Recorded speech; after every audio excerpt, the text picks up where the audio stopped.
بعلم بن باورا اپنے دور کا بہت بڑا عالم اور عابد و زاہد تھا، اس کو اسم اعظم کا بھی علم تھا۔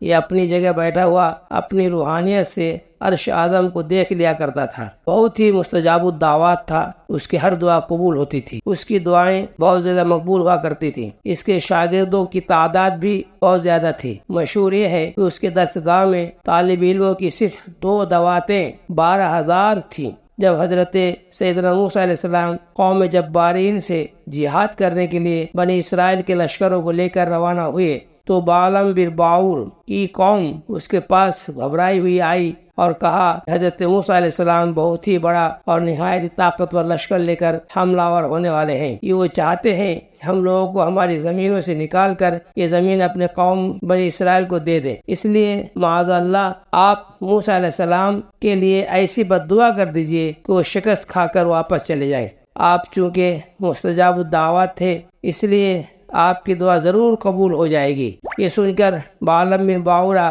کانپ اٹھا اور کہنے لگا تمہارا ناس ہو، خدا کی پناہ، حضرت موسیٰ علیہ السلام اللہ جل کے رسول ہیں اور ان کے لشکر میں مومنوں اور فرشتوں کی جماعت ہے، ان پر بھلا میں کس طرح بد دعا کر سکتا ہوں؟ لیکن اس کی قوم نے رو رو کر اور گڑ گڑا کر اس طرح اصرار کیا کہ اس کو کہنا پڑا استخارہ کر لینے کے بعد اگر مجھے اجازت مل گئی تو بد دعا کر سکتا ہوں۔ جب استخارہ میں بد دعا کی اجازت نہیں ملی تو اس نے صاف صاف جواب دے دیا کہ اگر میں بد دعا کروں گا تو میری دنیا اور آخرت دونوں برباد ہو جائے گی۔ اب کی بار اس کی قوم نے بہت سے گراں قدر ہدایا اور تحائف اس کے سامنے رکھے، بہت سارا مال اس کے سامنے رکھا اور بد دعا کرنے پر بے پناہ اصرار کیا، یہاں تک کہ بعلم بن باورا پر پھر سے لالچ کا بھوت سوار ہو گیا اور اتنا سارا مال دیکھ کر مال کے جال میں پھنس گیا۔ ان کی خواہش پوری کرنے پر تیار ہو گیا اور اپنی گدھی پر سوار ہو کر بد دعا کے لیے چل پڑا۔ راستے میں بار بار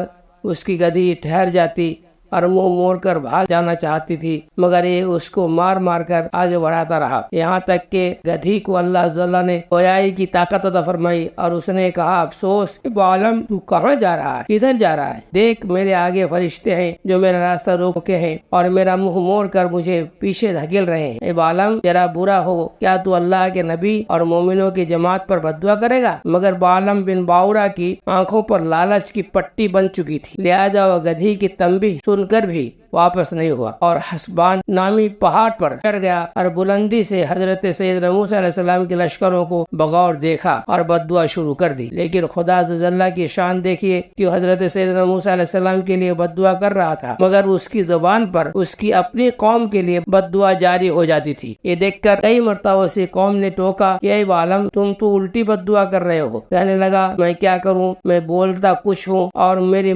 زبان سے کچھ نکل رہا ہے۔ پھر اچانک اس پر غضب الہی نازل ہوا، اللہ کا عذاب نازل ہوا اور اس کی زبان لٹک کر اس کے سینے پر آ گئی۔